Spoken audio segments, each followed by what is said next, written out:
5 Igboukwu archaeological findings. Igboukwu is a town in Anambra State located in present-day Nigeria and is known for its significant archaeological discoveries.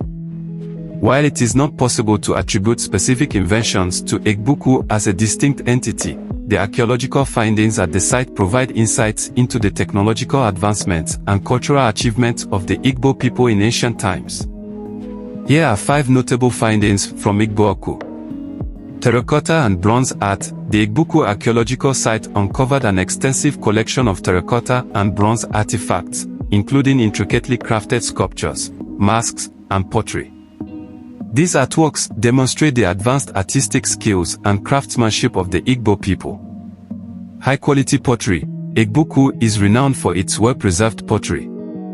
The Igbo people at Igboukwu were skilled in pottery making and created a wide range of vessels and containers with intricate designs.